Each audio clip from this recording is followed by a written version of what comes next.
Who says 30 can't be fun? The Columbus Square Bowling Palace is turning 30, and the fun has just begun. Come celebrate our birthday with us.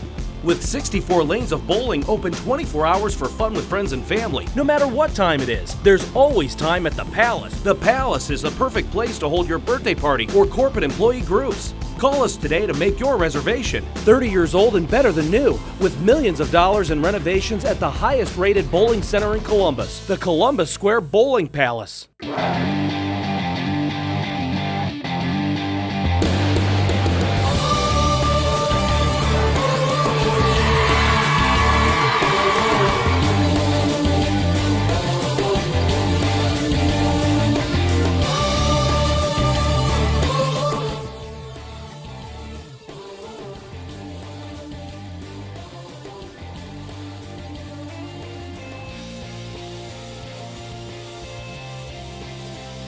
Ben Sizemore to Steve Carpenter, 24 yards out. One of the two receiving touchdowns that Steve Carpenter had from Sizemore in the game as Otterbein gets it done against Hated Capital, 19-14 the victory. Thank you for watching Cardinal Kickoff, your exclusive source for all things Otterbein football, brought to you by the Columbus Square Bowling Palace, only here on OTV. I am David Kinder, joined in studio with Harrison Ralph. And Harrison, it's always great when you can go out and beat the hated boys from Bexley. Certainly is, David. The bragging rights reside back here at Otterbein for another year. Thankfully, we will hold on to those for another 365 days until they meet again in Bexley in the 2014 season. Well, as we mentioned, they got the win 19-14, but at times it was a very ugly game by both teams. I remember you told me, well, there had to be a winner in the game, but that's kind of unfortunate because neither team played up to the level of actually getting a victory in that game. Otterbein, only 44 rushing yards in the entire game. A lot of questionable play calls out of head coach and offensive coordinator Tim Daup compared to almost 300 rushing yards out of Capital, and their obviously one-dimensional type offense, that triple option. Looking forward into the future, 2 games remaining in the year, what needs to change as far as this rushing attack, which has been non-existent almost all year, the second worst rushing attack in the OAC, and outside of the outlier game against Bolden Wallace has been non-existent. What needs to change, and what will Coach Daup tell his players going into next week against Marietta? Well, I think first we need to understand, David, that it's unlikely to change. Okay, so we're 8 games in now. Yeah. And I think what we see is what we're gonna get here in 2013. I don't think there's gonna be a whole lot of change, but it all starts up front. Obviously, when you talk about the run game, really when you talk about offense in general, everything starts up front. The offensive line has to get the job done for the offense to be successful, whether it's through the air or on the ground. The offensive line has to come through, and that simply has not been the case so far this season. Now, there's a lot of youth on that line. And maybe here in the next 2 games, they figure some things out. Maybe with another couple games under their belt, they figure some things out. But right now, it just doesn't look like there's going to be a whole lot more improving here in the 2013 season. Well, we saw them come out in the first half, a very potent passing attack. We saw the 2 passing touchdowns going into halftime. Sizemore had over 200 passing yards, but then Coach Daup comes out second half, and they run a much more conservative playbook. A lot of runs up the middle with Irvin and Rudolph and trying to bounce it around the tackles, and had absolutely no success that way. And they seem very content to sort of run out the clock from the get-go in the second half with their lead and try to make Capital force them into winning the game with their offense. Why did Coach Daup go with such a conservative calling playbook in your mind, Harrison? Well, I think there's a simple reason. I think, as we talked about the offensive line being somewhat of a weakness for this Otterbein football team, you don't want to be dropping back and passing a lot in the second half when you have a pretty comfortable lead, because if your quarterback is under pressure, that leads to turnovers. That leads to bad decisions. When your quarterback is under pressure, when he's getting hit while he's throwing, that's what leads to interceptions. That's what leads to turnovers. And ultimately, that's what would lead to Capital having a short field, being able to put the ball in the end zone. The Otterbein defense played pretty well, with the exception of a play here and there. So in the second half, when you have a somewhat of a comfortable lead, there's really no reason to try to force the ball down the field, try to force anything when your defense is playing well and the opposing offense really never showed that they can move up and down the field on a consistent pace. It's pretty simple. Just go ahead and run the ball, run the clock out, get out of there with W. Well, you mentioned the young line and the fact Sizemore this year has been scrambling a lot, sacked 5 times in this game, running around for his life a lot of the times. However, over the past few games, he has really emerged as a leader of this team, battling an ankle injury. He's stepped up as a leader, proven himself as a very effective quarterback, with the exception of perhaps the Mount Union game last week. In this one, he completed 25 of 35 passes, 315 yards, a career high for him, and 3 passing touchdowns through the air as well. And Steve Carpenter and him have become one of the OAC's most dynamic duo in the game. Steve had 9 receptions, over 100 yards, and of course 2 very impressive touchdowns, a third that actually got called back due to a penalty. Obviously, penalties another big factor in the game Saturday. The passing game has really been the only offense for the Cardinals this year. And just talk about how Coach Dalp has used it and how they should be using it towards the final 2 games of the year. Right. I mean, Steve Carpenter, coming into the season, we knew the offense would go really as Steve Carpenter went. Along with Ben Sizemore, obviously, Steve Carpenter can't do a whole lot without the quarterback being successful. So Sizemore to Carpenter was a combination that we expected to see a lot of this season. Now, at times we have seen that, David, but there have also been times where we haven't seen it. It's really been hit or miss each week. You're not really sure if you're going to get the big plays from Steve Carpenter, if you're going to get the precise throws from Ben Sizemore. It's been hit or miss, but we definitely saw this past Saturday it was hit. And Ben Sizemore and Steve Carpenter had a lot of fun out on the football field in front of the home crowd. And they definitely, being a rival game, as it was with Capital and Otterbein, Sizemore and Carpenter, both seniors, they wanted to go out on a good note. They don't like Capital. They certainly don't like Capital. And they wanted to make sure that they stuck it to them the last chance they had. Yeah, I think everyone proved that they didn't like Capital in that game. A lot of personal fouls, a lot of shoving and jawing down there on the field. Well, as it should be in a rivalry. Oh, definitely, especially in a great rivalry like Otterbein Capital, going back all the way to the 1800s. Going into this season, Otterbein obviously coming off an impressive 8-2 season, surprising a lot of people. They got votes in the D3 poll. As it stands right now, 4-4 on the year. They have 2 games left, and they have a chance, of course, to finish 6-4 at best against Marietta, Ohio Northern, to make it back-to-back winning seasons. As it sits now, what would you grade this team on a A to F scale on their performance currently?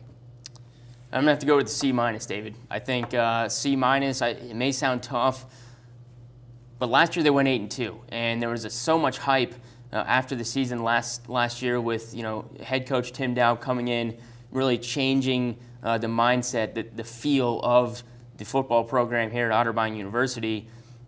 And it was it took expectations to a level that I don't think they've been at in a while. And Otterbein, came out and for whatever reason, they just haven't been able to really build on that, I don't think, as much as they wanted to. They really have not been able to build on that 8-2 record. They were playing great football last season. Even in losses, they were playing good football. I mean, they were, competitive in every single game other than the Mount Union game, but they did a great job. They didn't commit a lot of penalties. They were running the ball. They were a balanced offense. The defense was sensational. They were getting pressure on the quarterback. None of that has happened this season. And so I think when you look at statistics, when you look at how this team has played, the numbers they've put up against the same teams that they played last year, obviously, it's not as good. And it's, I think, a step back instead of a step forward. You said C. I'm going to have to agree with you as C because C means... I said C-. C in that range because C means an average team. Right. And they have defeated the teams they're supposed to, with the exception maybe Bolden Walls. They weren't favored in that game. But their 4 losses this year are to teams that were ranked when they played them. 3 of those 4 teams are still currently ranked. So I'm going to have to go with a C as well. Right. I mean, the reason I put the C- is simply because I'm going off of also what happened last year, and I'm looking at the expectations they had coming into this year. Like you said, C average, and they're 4-4. So yeah, definitely a C. The only reason I put the minus in there is just because I think the expectations were a little higher this season than they have been for the last few. Harrison Ralph, always a tough grader of all the athletics here at Otterbein. Well, we are going to step away really shortly here on Cardinal Kickoff. When we come back, we will discuss everything you need to know about the Marietta Pioneers offense and defense and what Otterbein needs to do Saturday to get the victory. So stay here.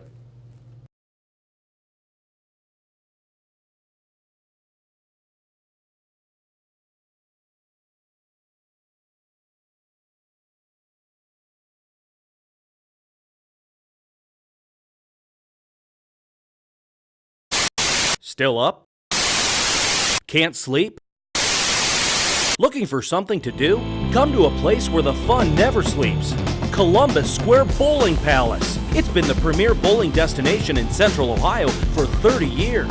With 64 lanes of bowling open 24 hours, no matter what time it is.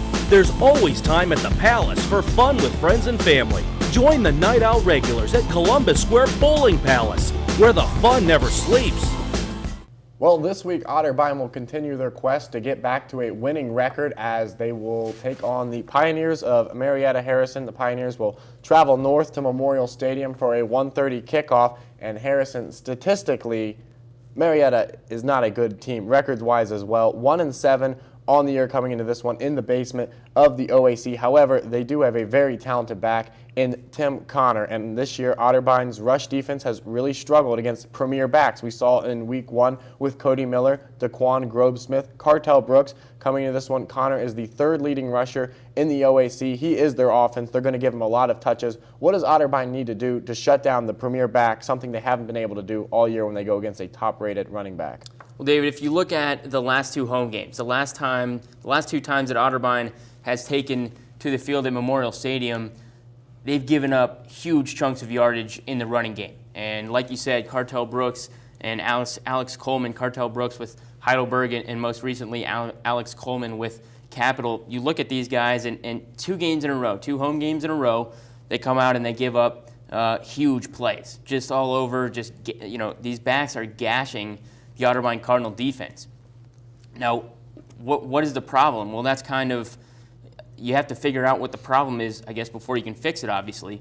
I think the problem is there's 2. They're not getting off blocks. The defensive line is not getting off blocks. And then people in the secondary, linebackers as well, are missing tackles.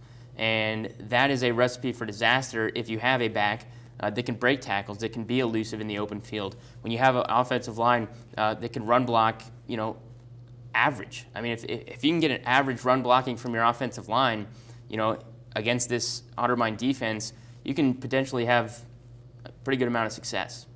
Going into this one, these are 2 teams on the opposite side of statistical spectrums. Otterbein is the worst in the OAC in scoring offense, just averaging 11 points a game. Marietta is the worst in scoring defense, giving up 54 points a game. What matchups would you like to see Coach Daup exploit offensively to try to get the ball in certain players' hands so he can take advantage of what is statistically the worst defense in the OAC?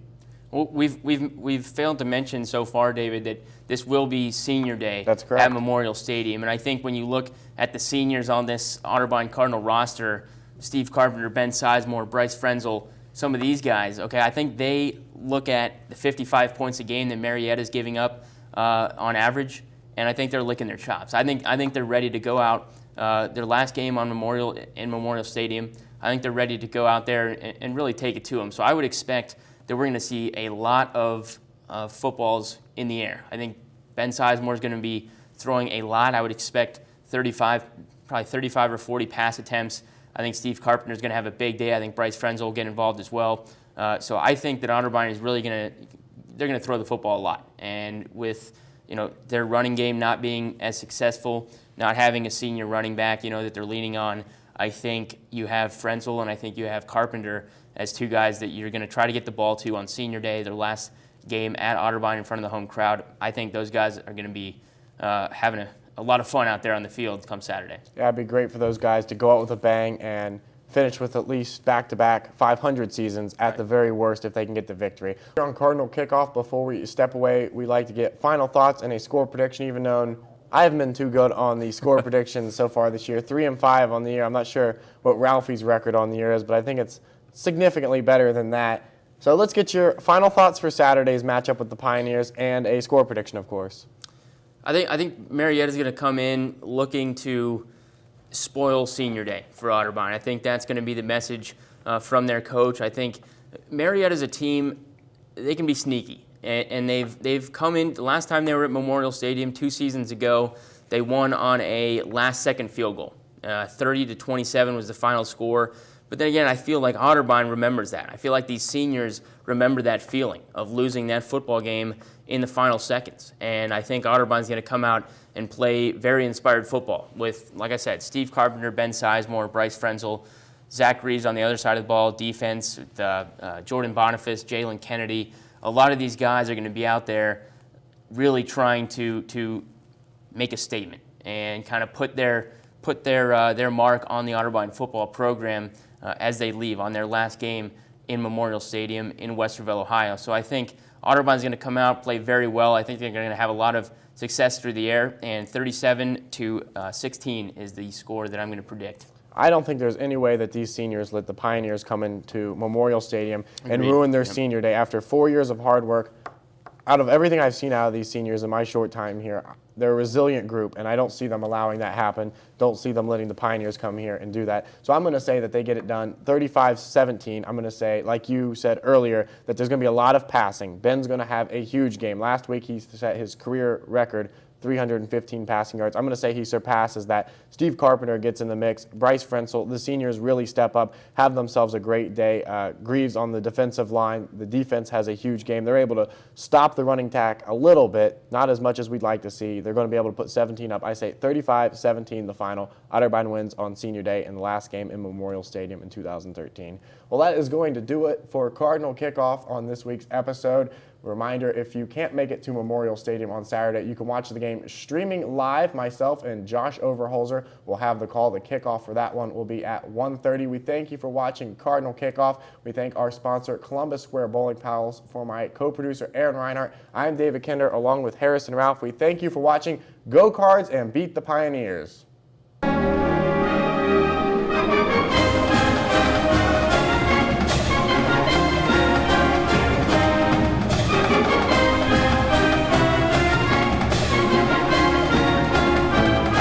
Who says 30 can't be fun? The Columbus Square Bowling Palace is turning 30, and the fun has just begun. Come celebrate our birthday with us. With 64 lanes of bowling open 24 hours for fun with friends and family, no matter what time it is, there's always time at the Palace. The Palace is the perfect place to hold your birthday party or corporate employee groups. Call us today to make your reservation. 30 years old and better than new, with millions of dollars in renovations at the highest rated bowling center in Columbus, the Columbus Square Bowling Palace.